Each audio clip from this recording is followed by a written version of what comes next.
Cities Secrets.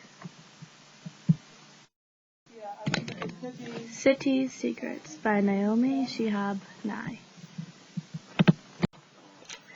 My grandmother lives on the other side of the earth. When I have daylight, she has night.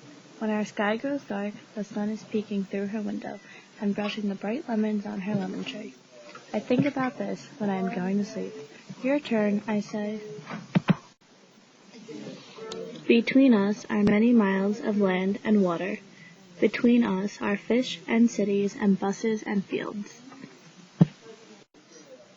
And presidents and clotheslines and trucks and stop signs and signs that say, "Do not enter," and grocery stores and benches and families and deserts and a million trees. Once I went to visit my grandmother. My grandmother and I did not speak the same language.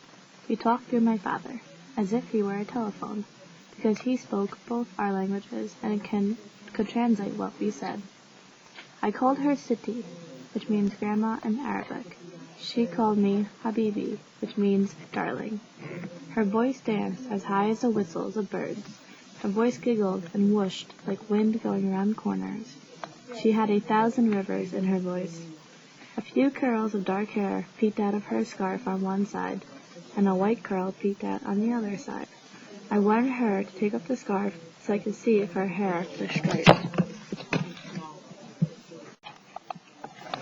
Soon we had invented our own language together. Siti pointed at my stomach to ask if I was hungry. I pointed to the door to ask if she wanted to go outside. We walked the fields to watch men picking lentils. We admired the sky with hums and claps. We crossed the road to buy milk from a family that kept one spotted cow. I called the cow Habibi, and it winked at me. We thanked the cow with whistles and clicks for the fresh milk that we carried home in Siti's little teapot.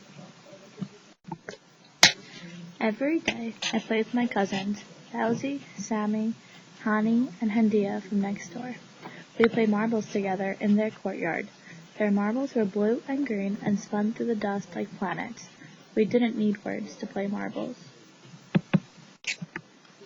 My grandmother lives on the other side of the earth. She eats cucumbers for breakfast with yogurt and bread. She bakes the big flat bread in a round old oven next to our house. A fire burns in the middle.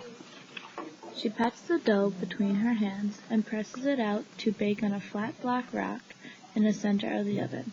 My father says she has been baking that bread for 100 years. My grandmother and I sat under her lemon tree in the afternoons, drinking lemonade with mint in it. She liked me to pick bunches of mint for her.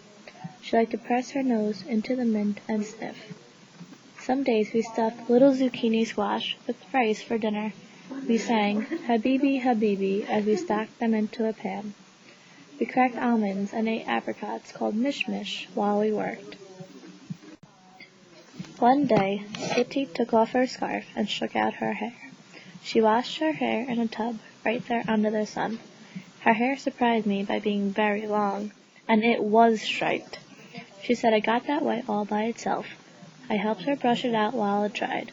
She braided it and pinned the braids before putting it up on the scarf again. I felt as if I knew a secret.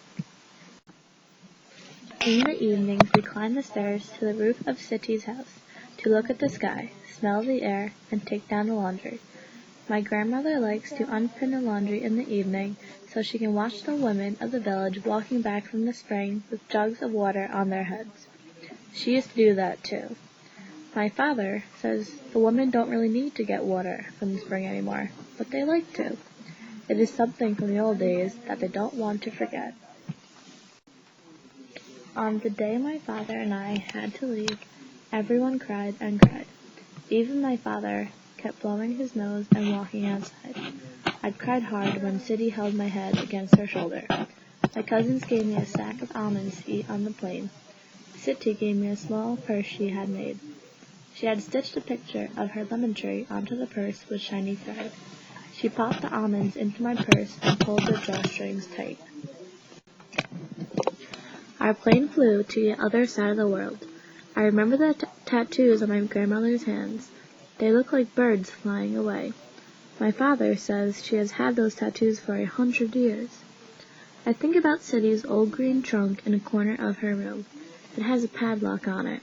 She wears the key on a green ribbon around her neck. She keeps my grandfather's rings in there, and her gold thread, and needles, and pieces of folded-up blue velvet from old dresses, and 2 small leather books, and a picture of my father before he came to the United States, and a picture of my parents on their wedding day, and a picture of me when I was a baby, smiling and very fat. Did I really look like that? When I got home, I wrote a letter to the President of the United States. Dear Mr. President, my grandmother on the other side of the world has a lemon tree that whispers secrets. She talks to it and gives it water from her own drinking glass. She guesses the branch where lemons will grow next. All the old men and women of her village take good care of their trees.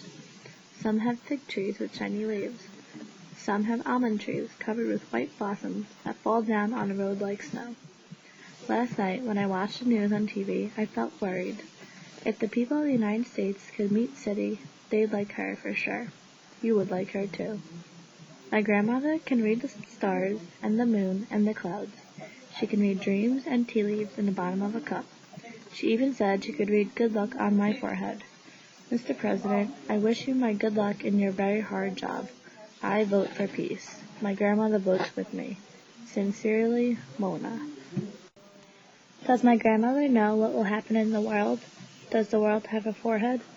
Sometimes I think the world is a huge body tumbling in space, all curled up like a child sleeping. People are far apart, but connected. My grandmother lives on the other side of the earth. While I am dreaming, she rises from her fluffy bed and steps out her door to check the lemons growing on her tree. The first thing she does every day is say good morning to her lemons. All day, the leafy shadow of her tree will grow and change on her courtyard wall. She will move with its shade. When she sleeps, she will dream of me. The end.